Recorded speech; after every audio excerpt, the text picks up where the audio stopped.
Welcome back to another episode of Two Joes and a Pro. As always, you got your guys, Kenny, Ryan, and Brian. My boys, what's going on? Not much, man. Are y'all digging for the guys, for the people that are just listening? I got a bucket hat on right now. I'm trying to get a suggestion if the guys like my hat. It's You know, beautiful. you like it? It's a Hey, little, let's see Mac Jones real quick, big boy.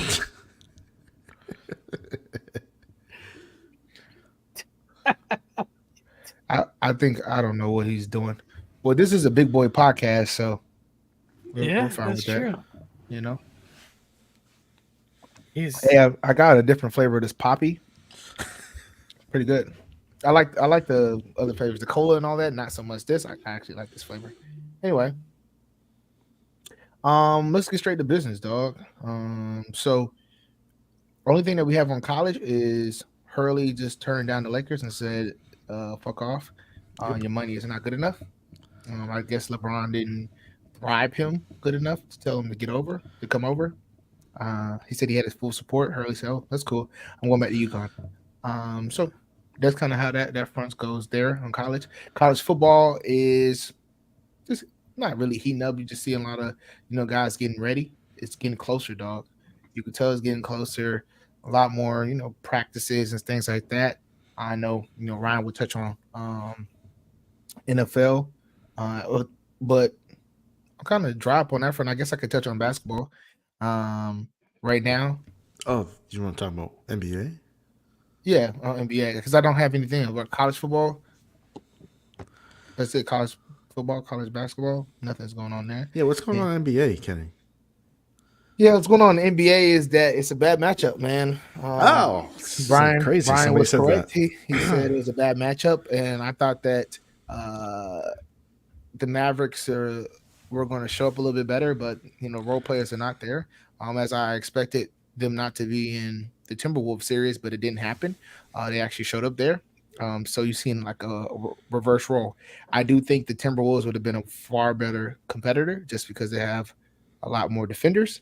And Brian keeps showing us these clips of Luca not guarding anybody. And while Luca is good offensively, it is a detriment on defense that he just opens the door for a lot of easy layups and easy baskets.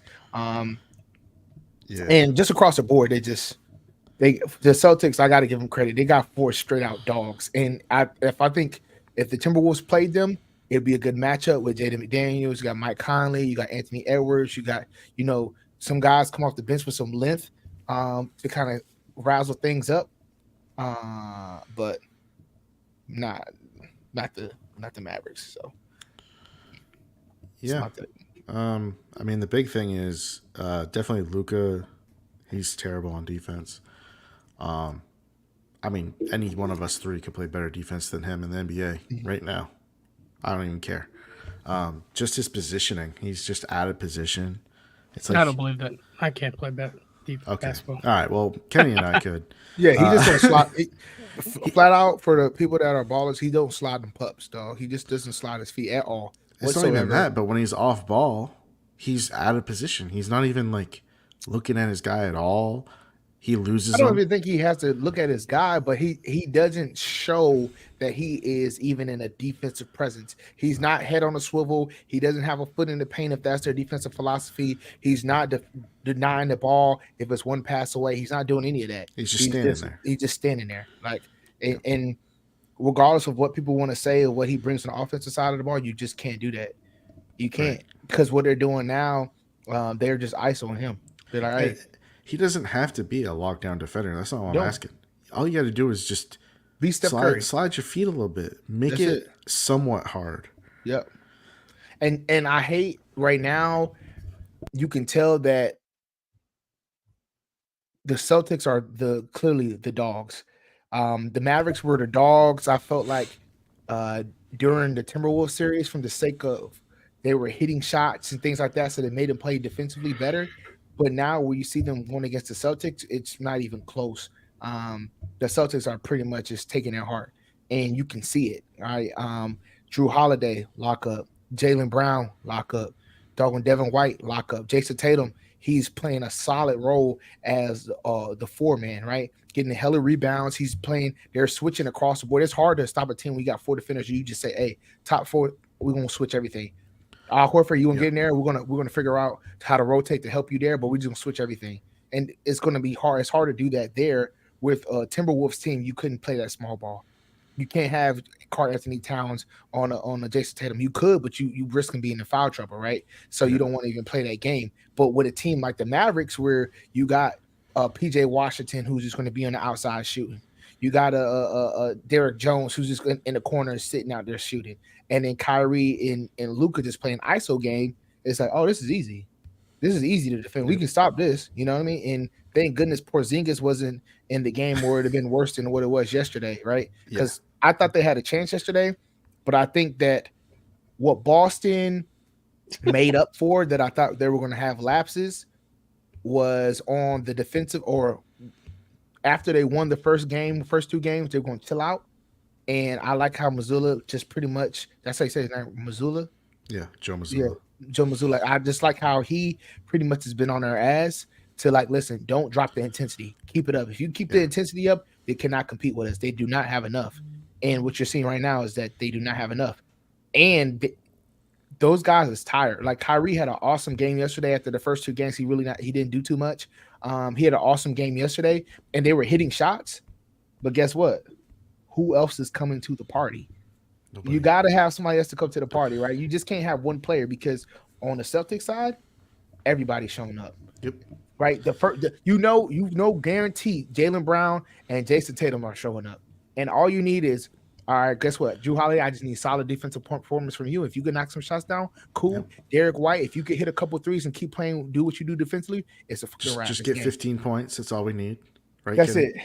That's it. That's all we need is 15, dog.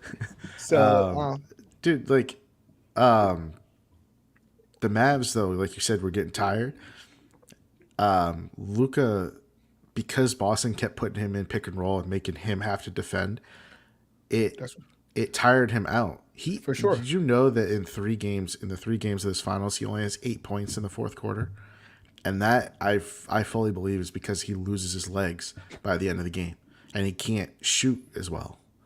But you got to think about it. They just beat on him, right? They just beat on him. On a Timberwolves team, they couldn't beat on him because Karl Anthony Towns and Rudy Gobert cannot guard him. No, so you have Anthony Edwards. Exactly. You got Anthony Edwards, and Alexander comes in every now and then. Mike Conley is too small.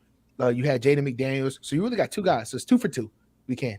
Yeah. But now it's 4 for 2. And now guess what? I can just go in rotation. And you're going to get Derek White best shot. You're going to get Drew Holiday best shot. And I don't care what nobody says. Drew Holiday is going to go to the Hall of Fame purely because he wipes off whoever he's guarding. They're non-existent.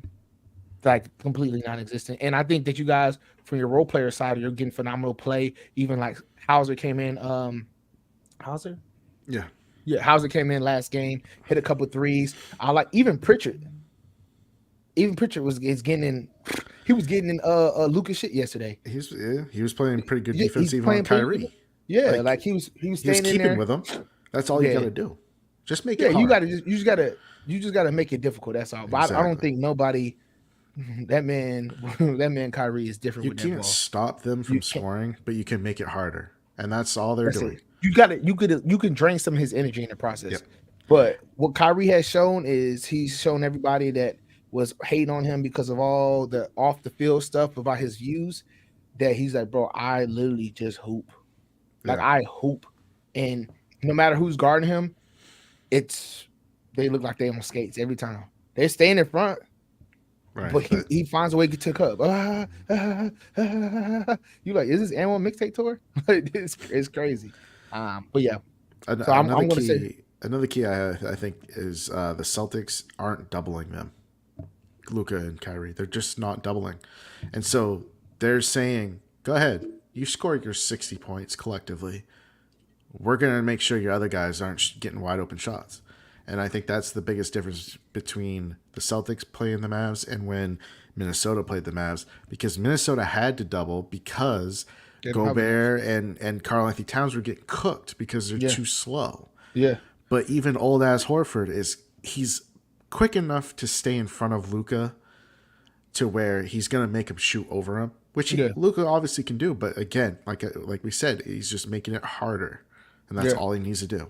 And Yeah, eventually, it wears on them, and by the fourth quarter, those guys can't make those shots anymore I as just think easily. I just think Danny Ainge as a GM, I think he's still the GM. Right? No, it's not Danny Ainge. Nope. It's what's his Brad Stevens. Brad Stevens as a GM. He is just a mastermind, right? Because the way he structured the team to be like, okay, what in the NBA, what runs the NBA right now? It's guard play, not big man. It's guard play. It's So shooting and defense. no, Really. but I'm saying it's guard play, right? So if I have good guard play, but not only can these dudes score, if they can play defense, Yeah. it's hard because most teams only got 2 to 3 guards, maybe, but not all 3 guards can defend. Maybe one can. The second one is okay. The third one is just a score off the bench. But having 4 guys that can guard, that's the recipe. Yep. That's the recipe. And right now, I guarantee you're going to start seeing a lot of teams start getting more defensive players. You're going to start seeing more guys that like who mimics a Drew Holiday, who has like a Devin White 3-and-D kind of personality, right? What kind of two-way guards are like Jason Tatum and Jaylen Brown? Where's those guys at? Because what we have seen is they have more longevity and they perform way better. So that's my take on that. I say congratulations ahead of time. It should be a sweep. I think it's gonna be a sweep tomorrow. But I low key kind of want them to lose Game 4 because I'm gonna be driving at the time, so I won't be able to like enjoy it. No. So I want to be able to enjoy the win. I put a stupid parlay for Game 5 of Game 4. Yeah. Okay. Well, with my 100%. But I want the sweep because I said it before the series started. I said I could see it being a sweep. Yeah, and I said I couldn't because I thought the Mavericks players was going to show up, but they're not here. There's no supporting cast. Yeah, no, because Boston's taking them out of their game. Yeah. So you don't got to collapse. You don't got to collapse. You don't got to help. Nope. You're just going to say 1-on-1. If you could be our defender, whoever we put on you 1-on-1, you got it. If you do it, if you could beat him, you got it. But you're going to have to beat him. Yeah, and guess what? You do it enough. You can't do it enough because we got 4 guys going to be on rotation. And once you get tired, we put the next person in. He gets tired, put the next. And you're not going to last. It's 1 versus 4. You can't beat it. You can't beat 1 versus 4. And even when they try to pick on like a guy like Hauser, they put him in pick and roll and get him on Luka. He's been doing okay. He's just staying in front of him, but it's because Luka is looking for the foul. He's not. Too. He's not going to try to like. He's trying to do that like pump fake and like bump into you like, oh, you ain't caught a foul. Like that's his problem right now. He just keeps looking at the ref. Where's the foul? Where's the foul? I'm like, bro, stop. Just play ball. I'm pretty sure. I don't know if it was Missoula or whoever. Maybe it was Sam Cassell, one of their bench coaches, but they told them not to jump. Let Luka take the jump shot. You don't need to jump because he's going to pump fake a lot and try to get you in foul trouble. Yeah. Just stay grounded. Mm-hmm. And that's what they've been doing. They just go straight up on him. That's it. But anyways, let's not beat a dead horse because that is the Mavs. Dead. We do have NHL hockey. The Florida Panthers are in control. They're up 2-0. Ass. What is tied up right now? Game 3. Is it tied up? Okay, I was just about to check the score. Is it 1-1? Okay. Mm-hmm. Yeah. They did jump out to an early 1-0 lead though, so I was thinking they might be putting it in the bag themselves. This is probably bad for TV ratings though. If you have both the NBA and NHL possibly go to a sweep. Why is it bad for TV ratings? Like because less games, or not TV ratings. So money. They want more money. So the more viewers they get and more games they get, it's more money. Because they get all that commercial ad time. Less games, and even with every game, it's less suspense. Like, even though it's the finals. Like, people aren't going to watch Game 4. Game 4 is Celtics. Like, your casuals people aren't going to people are going to watch it, but it's like, whatever. They won. They got it in the bag. So, but, the Panthers defense has definitely been slowing Edmonton down a lot. And that's been the key to it. I said it before the series started. It was Florida's defense versus Edmonton's offense. And right now, Florida's defense is holding up. So It's the hockey version of the Boston Celtics and Dallas Mavericks. It is a Like little bit, really, yeah. you Because know? Edmonton is kind of one like they're a one trick pony. It's Yeah. like they need their power play out there because they probably have the best power play on the planet, and they can outskate anybody. But if you be physical with them and you slow them down a little bit, they're not very potent offensively, and that's what Florida's done. Now, one of Florida's best players, Barkov, I think it was. I'm terrible with these Russian names or whatever they are. He got hurt, and I don't know if he's going to return or not. Draisaitl, I guess, checked him pretty good, so that could impact the series maybe, but I don't know. We'll see what game 3 looks like. Edmonton has to win this game. If they don't win this game, it's over. Just like the basketball playoffs. So. I just think it's really hard for them to do that because Florida, in a way, is kind of beating them at their own game. Game 2, I remember watching game 2. I think they had, I want to say it was like 30 something shots, and Florida only had, in Edmonton only had like 15 or 12 or something. And that's definitely not a recipe for success, especially when they can score, but they're not that type of team. And when you have the puck is consistently into, on the defense and your offense is your strong point, that's hard for you to win the game, though. So. Yeah, and that is a credit to Florida's defense. Mm-hmm. They're keeping the puck out of their zone and letting the offense flourish. That's what I meant to say, zone. I appreciate that. Yeah, it's all good. Yeah. But yeah, we'll see. Yeah, Baby I Gretzky's still the best player out there. I don't care. He looks the part. So yeah, it's just the rest of his team they're not defensive minded. It's what it is. They got to outscore everybody. Yeah, by like a lot. They can't play close games.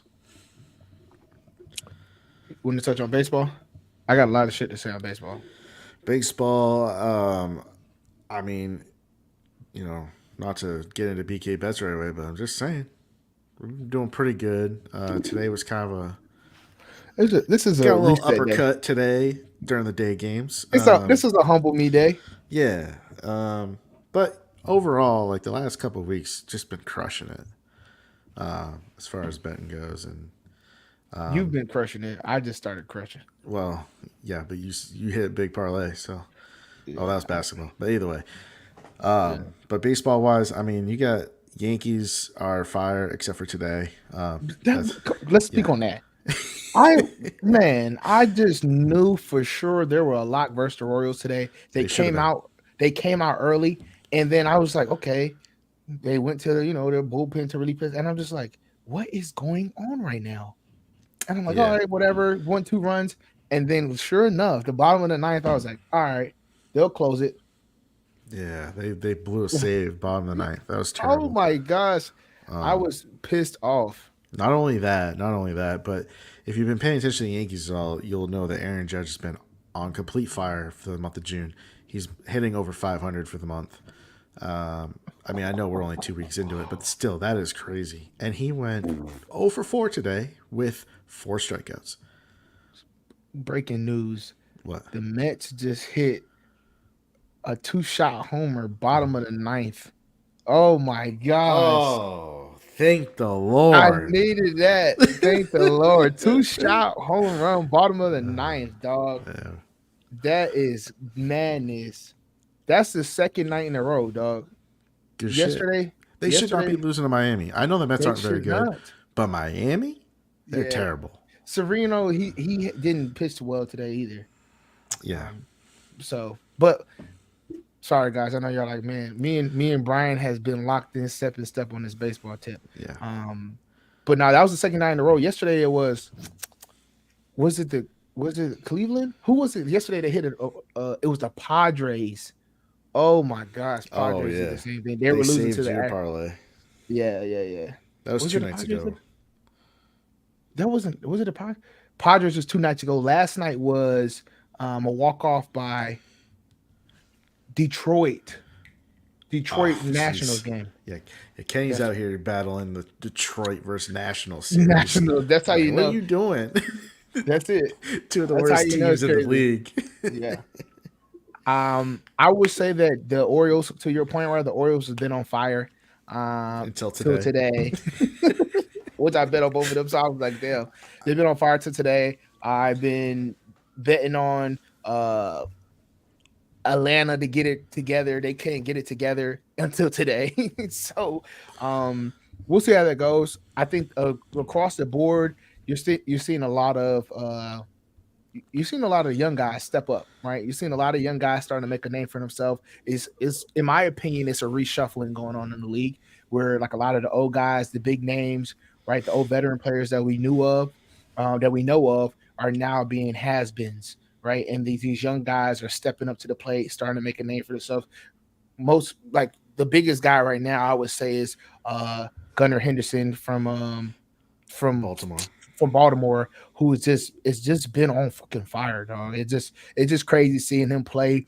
Juan Soto is having a hell of a year for him, going to a contract year. Aaron Judge had struggled in the beginning, but to Brian's point, he's turned it on. Tatis has turned it on. You got some younger players, right? Because they're not in their 30s, whatever. I think Aaron Judge is a little bit older from that group, but Judges, Ortiz and everybody else are younger on that part, right? And I think Orioles, I didn't want to give them credit, but to that their farm teams and I think their GM as whole, they have drafted pretty well. And they because they have some young pups in the farm league right now that they got some older guys that they move them out the way and let the young pups kind of spread their wings. It could get pretty interesting. They could run the AL East for a little bit. So from They a winning could. perspective, We'll see, I just think though. the Yankees just got the bag. The problem with the Yankees need to get Orioles, this bag. the problem with the Orioles long term though, is they've just never wanted to pay people. Yeah. I mean, they'll put together a team for maybe like a couple years, and they'll pay them, but then they start shedding the cat because I don't know why they just don't bring in as much money as a lot of other teams. They're considered small market for some reason. I mean, because Baltimore fans, they show up when the team is good, but they're definitely fair weather fans in that if they're not good, they don't show up. I used to call it green t-shirt night because their stands is green, so it's like they're giving out green t-shirts because everybody wearing them. No, wait, nobody's at the park. Yeah. But a couple hot teams to look out for. The Cincinnati Reds, middle of the pack right now, but they're 8-2 in the last 10. Mm-hmm. They're 33-35, just below 500. But they've been hitting the ball really well. So they're a team to watch right now. It don't matter who they're going up against; they have a good shot. One team that's been disappointing lately, who just lost tonight, was the Cubs. They were good earlier in the year. They've kind of fallen off a little bit. They're 4-6 in their last 10. Their run differential has dipped below positive. They're in the negative now. So not a good team. You think they've been disappointed? I thought they didn't have high expectations the whole year. So They didn't, but because of the way they started, it created expectations of we might have a chance to make a wild card. But Now, remember what you they're said not in the even beginning? sniffing the wild card. But remember you said in the beginning in the season where they started to come up to the streak, you said just hold your horses a little bit. It's just the beginning of the season. We still got a lot I might have said that. of season left yet. So Yeah. To your point that you made earlier, the Braves 4-6 in the last 10. They're in a bad rut right now. Even though they won today, I'd still be a little hesitant to put any like real money on them right now. Let's see who else. Seattle's been hot. They're actually leading their division, which is surprising to me. I figured it'd be Texas this year, but they've fallen off the wagon. Houston's been looking like trash. They're looking like old. They're old and washed. And then the A's are back in the basement where they belong. Excuse me. you know who somebody that's been a parlay buster? The Angels. Yeah. Angels and the Diamondbacks. The Angels like win games when they're not supposed to. And the Diamondbacks are like light switches. They're on and off. One day they're hitting 10 runs, the next day they can't get a hit. and it just I don't know Diamondbacks who. for me, you just got to go with their pitching matchup. If they got a good pitcher on their mound, like tonight, they got Fat going. That should be a good matchup. They're Yeah, going but the against other day they they're had going Jordan. against the Angels though. Yeah. So to your point, The wouldn't be other day, surprised if the Angels beat them just because yeah, they're not supposed to, but they probably will tonight just to yeah. screw with people's money. But The other day they had the Jordan Montgomery pitching. I was like, he okay, hasn't been good this year though. he a lot of that's another thing you got to look out for, right? I know it's not a BK bet 70, but it's kind of is right now. You can't just look at the pitcher's name and be like, oh man, I know him as being historically good. Right. This should be a lock. That's just not happening right now. A lot of those guys are getting older. They're not pitching as well, or the younger guys and just the teams that they're playing, they have seen them so much that they're like, all right, cool. I know what you like to go to. Yep. We faced you too many times in the past. I know what your go-tos are, right? I know the off-speed pitch, right? I know, you a fastball guy. Where you like to throw in the zone? Like, okay, let's go. And then for my fans out there that are watching, Boston, they're 500 and they're only 2 games out of the wild card spot. I don't know what's going on. I thought this team was going to be terrible. They've been dealing with a hell of a lot of injuries, and they're still a 500 team. I'll take it. I thought they were going to be below 70 wins. They're on track for 82 or 81. And those bats are starting to go. They either score a lot of runs or they shut the other team out. Like it's one or the other. Like their pitching's either on or their hitting's either on. Mm-hmm. So, yeah, plus 29 run differential. Not bad. So they ain't winning anything, guys. Though I don't care if they make the playoffs. They're not winning anything. I'm putting it out there now. They're not a good team. It's just pretty amazing that they're doing as well as they are. Let's see. Anything else you got? No, that's it. Ryan, what do you got on baseball? Yeah. It's your favorite sport, right? Yeah. Wake me up when it's playoffs. Exactly. Yeah. It's just a long season. Like teams go through droughts. It is. But if you are a fan of the sport, every single night there's a game on. That's true. So there's that. And I will say the rules that they've implemented and they've sped out the games. Most of these games are under 3 hours now, so it's actually a little more consumable. You're not spending your whole night watching the same game. Like if they start at 7, they're over by 9:30. So it's a lot better. You're not having to stay up till 10, 10:30, 11. Man, make it 2.5 hours. I'm down. That's their target. I think is 2.5. So it's been a lot more consumable. That's all I got, man. You got anything on NFL? Hey, Trevor Lawrence. These quarterbacks are getting paid. You don't have to do much to get paid. Trevor Lawrence got paid? Yeah. Yep. 5 years, $275 million, $55 million a year. Same contract. That's the same thing that Burrow got. Yeah. Except he got less guaranteed than Burrow. You know what all these contracts are doing? It's making Daniel Jones's contract not look too bad right now. Well, it's still bad because Daniel Jones is terrible. Well, yeah, I know, but that was what I argued with you. I was like, it doesn't matter. 40 mil, yeah. But how's he the highest paid player though? Because Burrow at AAV, the 55 mil is the most. It's crazy. Trevor Lawrence isn't even that good. Like he's all right, but he's an injury concern. His agent is. He hasn't won anything.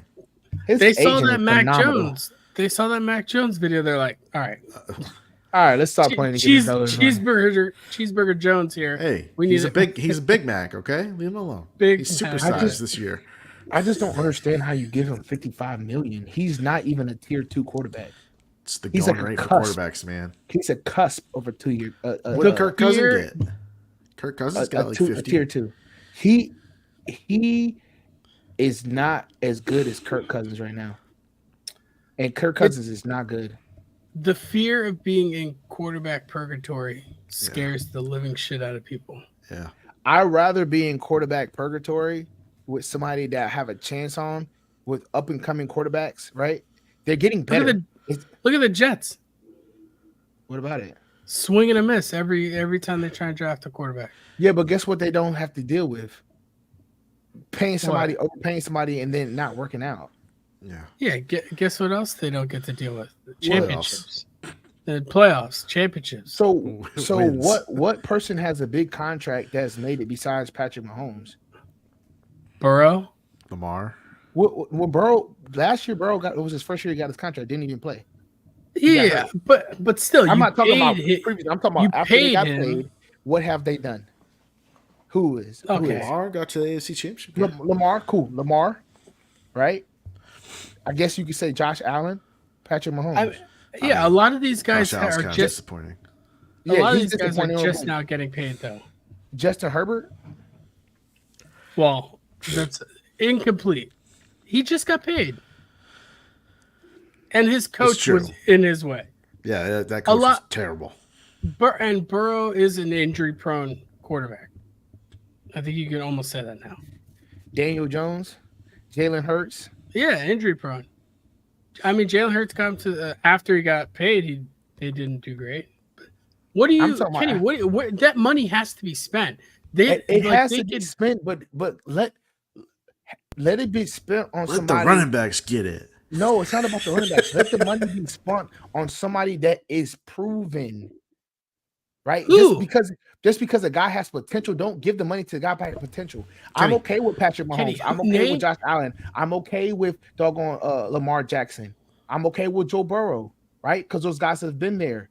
I'm not okay with Trevor Lawrence. I'm not okay with Daniel Jones. I'm not okay with Justin Herbert. I get it. You see the potential, but I'm not okay with it. Let's say they don't pay Trevor Lawrence. What do?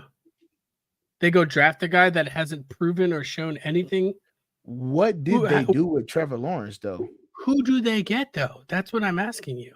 Like, who do they go get? What is the alternative? Joe Flacco? You wait 1 year. If he does his thing, then okay, maybe you re-sign him or whatever the case may be. But at the end of the day, show me. I'm cool with giving you the money if you show me. But I'm not going to say, oh, y'all made it to the playoffs 1 year. The next year, you were injury prone. And I'm like, well, guess what? We do see that glimpse of greatness. So we're going to give you the highest paid contract in the league. I understand if you want to give him some money. I don't say he doesn't deserve anything. But you're giving him the same money that is more than Patrick Mahomes. He ain't this shit. That doesn't make sense to me. I understand the leverage, your hands are tied because you don't want to go without a quarterback, but you're giving him more money than any other quarterback when he hasn't. You know why? You know why? It's because of the rate that these positions are growing. So look at let's take Jalen Hurts for example. I think they paid him right after he got him to the Super Bowl, and then they pay him. But look, his deal looks like they got him for a steal because they're paying him what, $45 million a year rather than $55 million if they were to sign him today. That the chance if they wait till like next year and be like, all right, Trevor, prove to us that you got it, and then next year, then they're paying him what, 60, 65 million a year? Probably. That's an assumption though. Right? Because most of the that guys is a guarantee. Most of the guys that got the big contracts right now are all the top names. So you don't have to worry about that. You don't have anybody else going up for a big contract though. You got receivers going up for a big contract, not big quarterbacks though. Patrick Mahomes is taken care of. Joe Burrow is taken care of. Justin Herbert's taken care of. Jalen Hurts is taken care of. Lamar Jackson is taken care of. What about Dak? They don't pay Dak.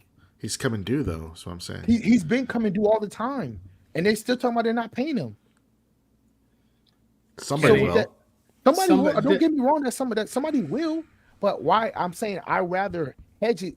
My thing is this, Ryan. To your point, if it was reverse, and all these guys were coming after, I'm getting ahead of the ball. Yeah, let me go ahead and put that money out. Let me go ahead and do it.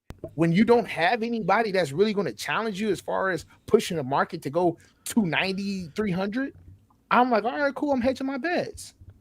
Because if I see Dak Prescott come and he doesn't get 275, Dak Prescott gets 250, right? I'm going to say, hey, Trevor, bro, listen, I know the going rate was 275, but that was for top tier. You're not better than that Prescott, so we're gonna give you something in the range of 250. Yeah. But if you just because what are you doing? You just keep moving the goalposts But on that's not guys gonna that are not happen. really that. But that's not going to happen. The whole point of this is as quarterbacks sign, the price continues to go up. Each one. But what Jordan I'm Love saying and Dak. Jordan Love and Dak are both coming up. Dak is the only person. Jordan Love is an unproven player. Okay, well they haven't paid him yet, but He's a young quarterback that's due. But for me, I would be fine with that. I would see what are they going to give Jordan Love. I highly doubt that the Green Bay Packers are going to give. Do you think they're going to give him 275? They'll give him 50 plus a year. 50 plus a year. For what? A year? That's what they're going to give him. I'm just telling you. Just get ready for it. Okay, dog. I guess that's my problem. It's the logical thing is not happening. I'm not being logical. It's okay. If you sign them in that 4th year and they still have the 5th year, you have flexibility to spread that contract over, like over that extra year. Yeah. So that's 275 is still 275. Yeah, but they have the flexibility to move the cap, right? Okay. Because they have that extra year. Whereas, freaking, I don't know, the cap hit for someone like what's his name? Who's the guaranteed boy? Deshaun Watson. It's like 60-something mil this year. That's his cap hit. That is what hurts the team. If you can make it so the cap hit is like 30 or less, like it doesn't bother teams to pay them. They don't mind paying them guaranteed money because it doesn't count against the cap if they spread it over years. Or fake void years. Yeah, fake void years like Philly. Yeah, Philly's paying Jalen Hurts out to like 2056. Yeah, they're doing Bobby Bonilla contracts here, you know? That's all. These guys will be paid until they're 50. Good for them. But you're going to see a lot of contracts. Either players sitting out, players holding out, not showing up to mini camps, not showing up to training camp. Alvin Kamara's trying to get paid. Good luck. He's a running back. Well, he should get paid though. Hey, why did Hassan Reddick not show up? He's trying to get paid too. He's trying to go a couple extra years there. Give my boy 100, man. Give him 100. Okay. Well, Rodgers isn't there either. Why is that? Well, no. The team said that Rodgers was excused, but they're still going to fine him because they don't want to play favorites. But anyways, they knew about Rodgers. Him ahead of time again. Yeah. What do you think about Bosa and Khalil Mack both taking pay cuts? They should. Yeah. Well, yeah. That's good. You're talking about Joey Bosa and doggone Khalil Mack, the older guys that Khalil Mack has been doing something. Joe Bosa, you've been robbing from the Chargers for your whole career. You should take a pay cut, you fucking bum. I love it. He's one of the premier pass rushers in the league, and you're just like calling him a bum. He's not a premier pass rusher. When healthy, he is. Oh, shit. When healthy, he's got to be healthy. Fast. Yeah, like it doesn't matter. I mean, he had 6.5 last year, 2.5 the year before. Yeah, but how many games did he play? Not enough. That's a problem. You can't be on the field. What is his contract? All you have to do is build something in that Ryan, what is his contract? Injury. He played 9 games last year, 5 games the year before, and then he played a 16-game season. And then he played 12, 16, 7, 16, and then 12 his rookie year. He can't stay healthy. Khalil Mack, I would say he's older, right? So I think he played worth his contract, right? But he took a $22 million pay cut because they told him, bro, if you don't take this pay cut, we're going to fucking release you. That's because they can't afford anybody because they had bad contracts. I mean, but at least Khalil Mack showed up.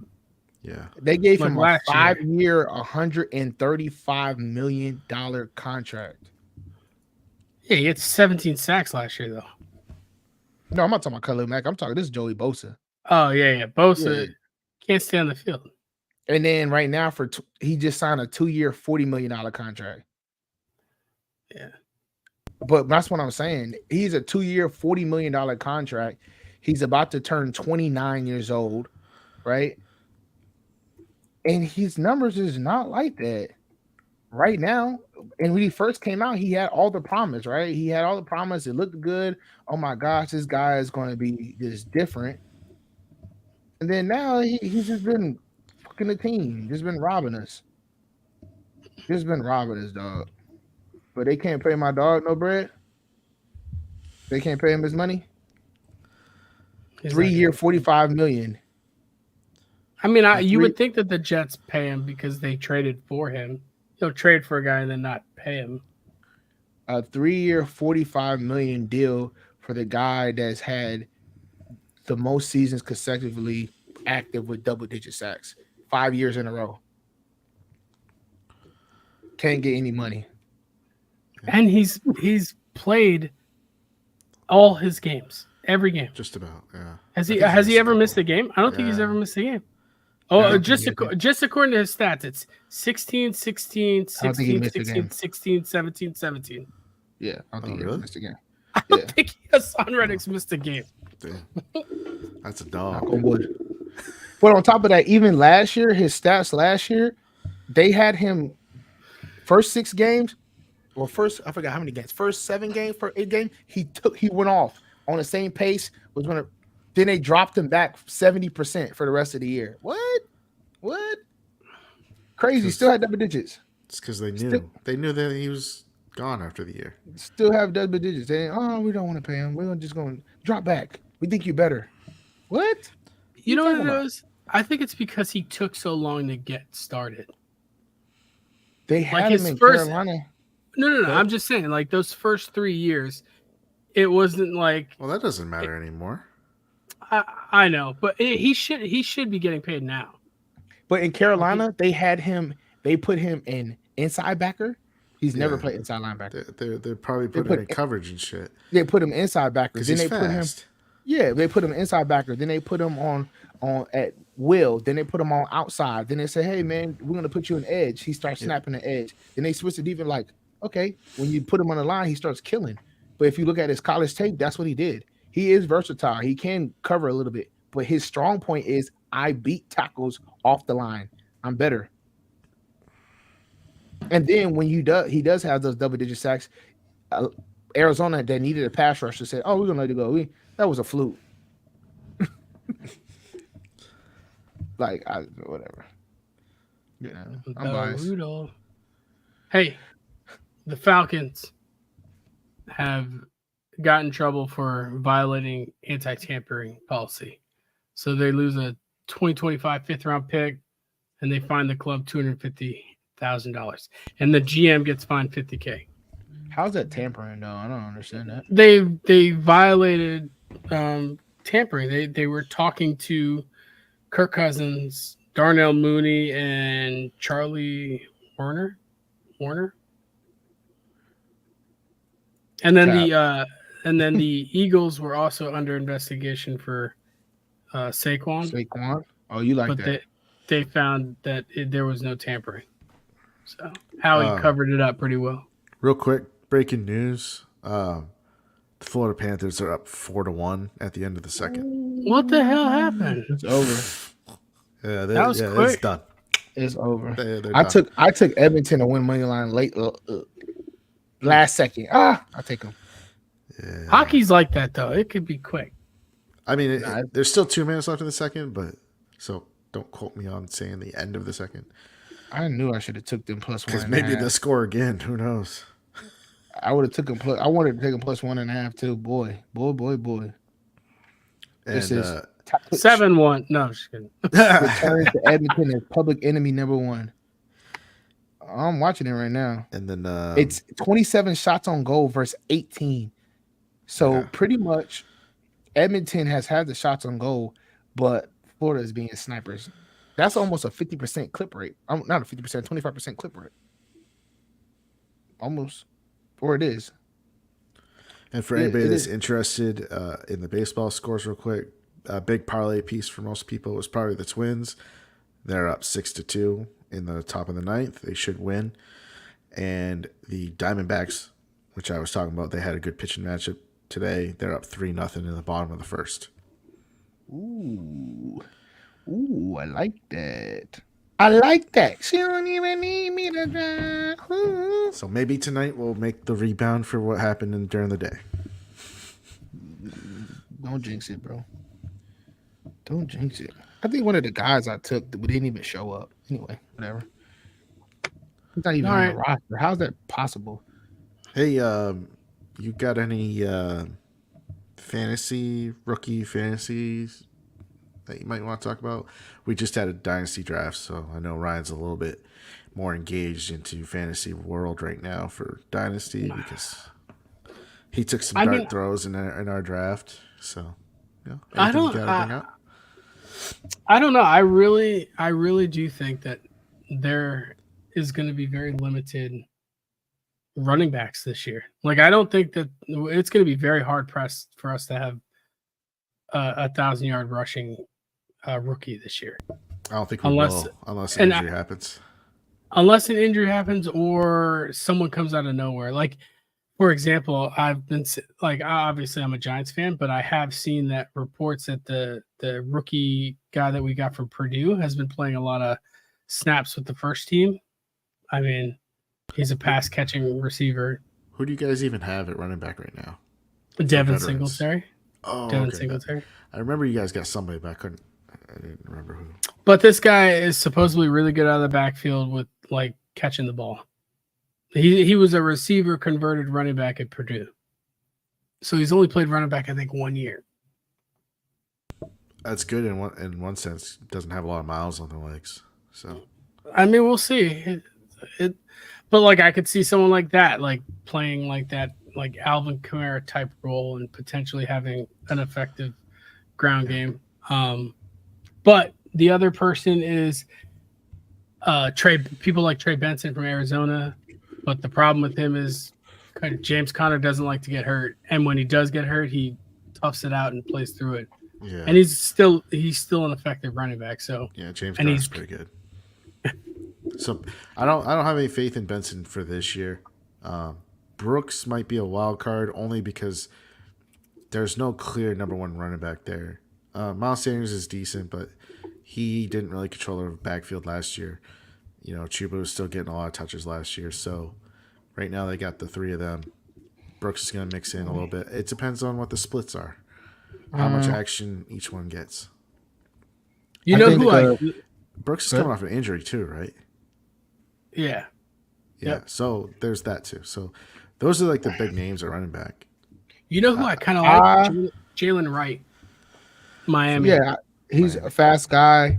He's like going Raheem to. Mostert. Yeah, he's like Raheem Mostert. He's a little bit more explosive, in my opinion, from like movement wise. I don't think straight line. Nobody is. I don't think faster in that backfield. Maybe what's his name to a certain extent. A-Chain, just because his straight line speed, but Mostert is still timed as the fastest, runner. But Jalen Wright, I think, is a guy that's what A-Chain they want A-Chain to be. Jalen Wright can do both, right? Because he's got a little bit more weight to him. And I think it's the replacement of Raheem Mostert because Mostert is getting older and he gets hurt, right? And Jalen Wright is going to fill into that role. Last year was an anomaly for Mostert. Mostert, yeah. And I think it's like one of those things to where I want a guy that I can fit in, and I know he can fit that system. I like him. I wouldn't take my eye off of Blake Corum getting some split time in the Rams. Oh yeah. Because don't get me wrong, what's his name from Utah is a good back. He had a great year last year, but Blake Corum has just been proven to just be a bruiser, and he has great vision. And I think that running potential. That running style that they do there, a lot of power runs, things like that fits his play style. We're gonna have some receivers, baby. We're gonna have some receivers this year. I do like Bucky Irvin though down in Tampa Bay because they tried to do the same thing with White, and Ricard Wright is not like Bucky Irvin. Bucky Irvin is way more explosive than that. He's been known to catch, so I can see them doing that. But my dark that's who I drafted, Kenny. You drafted him? I had a choice between him and Jalen Wright, and I ended up trading back, getting Jalen Warren, and then taking Bucky Wright or Bucky Irving. I think a sleeper that most people are not paying attention to is going to be Audric Estime. I don't know if he's going to last too long. I think he got an Eddie Lacy issue, but I think for his first year, he is going to be a bruiser, and I think Sean Payton will like that. He'll kind of use him like Mark Ingram. But Ray Davis. Really? You think He's a big All right. back. Who? He's a What are you big. talking He's about? a big back. My Audric? Yeah, estimate. Yeah. Estimate, yeah. He's a big back is an understatement. He's like Yeah. 250. Yeah. He like 250, 6'1". Like he's a truck. They got to put him on a weight plan. Oh, for to sure. They keep got to the make weight sure. off. Yeah. Have you I don't seen the think- I don't- pictures of Allen for the Braylon Allen? Or Braylon. Uh, Braylon Allen. He looks like a monster in the Jets uniform. yeah, he I'll was find it, Kenny. early on Yeah, in college. In his college career, Braylon Allen looked like he was going to be the next he was Wisconsin. He played at Wisconsin. He was supposed to be like Kenny the next hates his guy. Wisconsin running backs. Yeah, he was supposed to be like what's his face from Braylon Indy? Braylon. What's that talking guy's about name from Jonathan Taylor? Indy? Yeah, Jonathan Taylor. He was so not only because they both went to Wisconsin, but his first year, Braylon Allen looked like an absolute beast, and then he fell off. Especially seen this him past look year, he did not have a very good year. He was having carries taken away from him for their second string running back. Oh yeah, this is the picture I'm talking about. But, I but know what you're talking about. if I he don't can like bounce back to what he looked like his freshman year, he looked like a really good running back. So he could be a potential steal. But not that. I don't know. He just looks jacked. Yeah, but it's like his carry vision or his vision just like I don't know. He's Yeah, I missing don't like holes him. and stuff. It was a little Ray- bit like Trent Richardson. Ray Davis will take over the backfield in Buffalo. Oh, you think so? 100%. This year? I don't know. I think it's like a 60% chance. Cook had a good year. Yeah, Cook was a really good year. Yeah, but Cook is not every down back. Cook is going to be the Alvin Kamara slasher. Let's get him in between. That listen, it's cool for 1 year. He don't got the body style to do that. You think Ray Davis will just fill a Singletary type role, though? He's faster than Singletary, first of all. Second of all, his vision is elite. He's a great in between the tackles runner. He's a very gritty, a tough, gritty runner, and he is a bulldozer. He got a little giddy up. He can get out of there, but he is a bulldozer, which I don't think they have had that yet. I think they tried to do that with what's his name from Zach Moss, but Zach Moss was too slow. I think Singletary, same thing, too slow. And I think Ray Davis is going to give him something that they're gonna be like, damn, man, we kind of overlooked that. Singletary is slow. 4.66 he ran. Yeah, he's Zach super Moss slow. 4.65. Yep. I mean, don't get me wrong. Ray Davis is 4.52, so it's not like he's like blowing it away. But Yeah, but So he's fast, bigger. eh? He's bigger than both of them. yeah. You know what I mean? No, I like James Cook. So it depends. If you're right, yeah. Yeah, He but I'm played not well saying last year. I'm not saying he's taking over James Cook and he's not having a role. James Cook's going to have his role, but I'm saying a 1-2 combo for a guy that's going to go ahead and get those yards and be between the tackles, he's going to get that. All right, I want your unbiased opinion on this before we move on or before we end. I know quarterback play is a big factor in this, but who's going to have a better season, Marvin Harrison Jr. or Malik Neighbors? Without I mean, question. I'm buying in on the Malik Neighbors highlight videos of him. He is every report I've seen out of training camp for the Giants is like it's different. Like he just looks different. I'll let you go. I'll tell you who's going to be my guys for the year. Go ahead, Brian. Between those two, this year, rookie year, it's Marvin Harrison Jr. Because I think Kyler Murray, he seemingly has matured a little bit. I think, at least in his press conferences, he seems to be.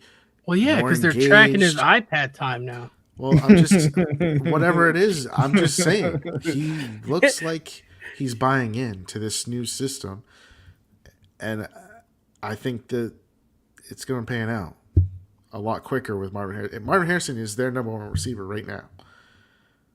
Malik Neighbors, yes, he's their number one receiver, but it's still Daniel Jones, and it's still an offensive line that, in my opinion, didn't even improve. So, It did. Stop. Okay. Okay. I'm just saying, it's still gonna be a turnstile there. Danny Dimes gonna be on his back more, and he's throwing. The great part is that I think that he's gonna get a lot of rack. He's gonna get. He doesn't need to get deep balls down the field. We'll see. But I do agree that Marvin Harrison is the only show in town besides McBride. They're tight end because the Giants are gonna pass to Wan'Dale Robinson. Yeah, So he he's looks gonna good take right some of now the too. time. But I think that he pops off the screen though, man. Malik Neighbors, I just think he's overlooked. I think that another guy, I think Brian Thomas Jr. is going to be a sleeper as well down there in Jacksonville because it's like, who else I'm throwing to Gabe Davis? Okay, whatever the case may be. And then when you look at LSU, his film at LSU, he was a durable dude, fast, good hands, ran great routes. And LSU, their receiving core, as I know they call themselves DBU, but they might as well call themselves wide receiver U right now because they're putting out a lot of great products. So I was watching something too. I forgot to tell you this. Ricky Pearsall? Oh my god. That white boy is cold. Like I remember you saying that you didn't like him very much, Kenny. I was saying that. I definitely did. I was like, man, I think that's a reach.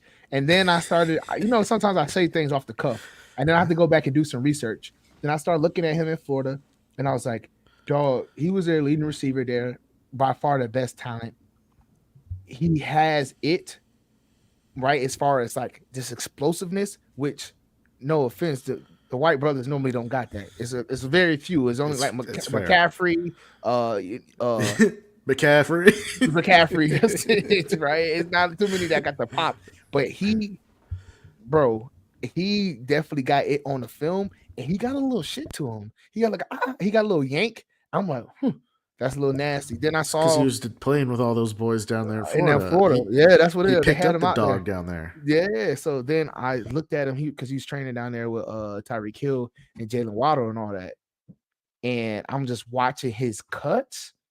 And yeah, they're training and it's on air, but the way he gets in and out of his breaks, that fits the system of what they like to do in San Francisco. And I think what they're going to do now is they're going to force either Debo's hands or they're going to force what's his name's hands. And they're going to be like, hey, you either going to take a cut or we're going to have to holler at you. Because they were missing another guy that can really do it. Debo wasn't consistent enough. Well, I think you get rid of Debo. I think you get rid of Debo. Because you got McCaffrey. Look, I know it's going to say something. And you feel pretty comfortable about your backup running back too. Yeah. So even if McCaffrey does get banged up, the offense still runs fairly well with. Can't remember his freaking name now. Elijah Mitchell. Oh, Elijah Mitchell. Yeah. You replace one with two, right? But you got one guy that can do both to two guys that specialize in one thing, right? Like Pearsall, bro. I just that's my sleeper. Like that is my sleeper as far as like. Damn, it's not a sleeper anymore. No, it's not sleeper. We're all in here. Like I know that we normally pickpocket each other when it comes to drafting, right? And even in that, I think when we in our draft, it's going to be hard to go and get Lab because well, not Lab, go get Pearsall just because there's a lot of receivers that can make something happen, right? Like I even like Jalen Polk in New England, right? Like I mean, somebody's got to pop there. Yeah, somebody got to catch the ball, right? I like him. Like yeah. I mean, I'm not sold on him or Baker yet. I gotta see more. I'm not sure because Baker has the potential to be the one that pops. Because you have to remember, Polk was technically their third receiver in Washington. Yeah, but that's a third receiver behind two ballers, dog. It wasn't like this. McMillan and Adunze. It's not like who the hell is that? These dudes got drafted high Right. too. But what I'm saying is he was never the guy. Defense never keyed on him. Is he going to be able to do that in New England and have a defense key on him? Is he going to be that number one? That's all I'm saying. Maybe they don't have a number one. It's possible. And Keon Coleman, he will have big numbers. Well, that's just going to be pure volume. Yeah. Who else is Josh throwing to? Yeah, and the fact tight ends. And the fact that Josh wants him. Yes. He wanted him. Like, I want that guy. So then it's like, okay, Gabe's gone. If Gabe's gone and doggone Diggs is gone, it got to be the Coleman show, eh? It'll be a big disappointment if it's not, because I don't know who else they're going to throw it to. Shakir. Could be. I would say one thing. I probably won't draft Josh Allen for fantasy. Not because he won't be able to put the points up, is I'll be fear of him getting hurt because he has to do too much. Because I get the okay. That's insane. Diggs had 160 targets last year. Gabe Davis had 81. That's all gone. Like that has to go to somebody. Like unless they run the ball a ton. But yeah. But that's all I got, man. I've been talking your ear off. Yeah. So I'm just letting everybody know we're gonna go on a 3-week hiatus. It's just gonna be baseball season. So yeah. Unless you two want to put together a show without me, but I'm out for 3 weeks. So what the hell is the Dodgers doing right now? Come on, bro. They're fucking everybody's night, just like they did last night. I don't want to talk about that. All right, wrap this up, Kenny. Okay, sorry. Yep. As always, man, we appreciate the love, support, man. Like, subscribe. If you guys are in DraftKings, make sure y'all follow our bets because we're winning some money right now. Knock on wood. We'll see you guys in a few weeks. Brian, enjoy the vacation. Happy birthday. Happy birthday. Thank you. And then we'll see you guys. Even though it's in July. Fuck off. You know it's not, dickhead. We'll see y'all. Peace. All right. Peace. Later.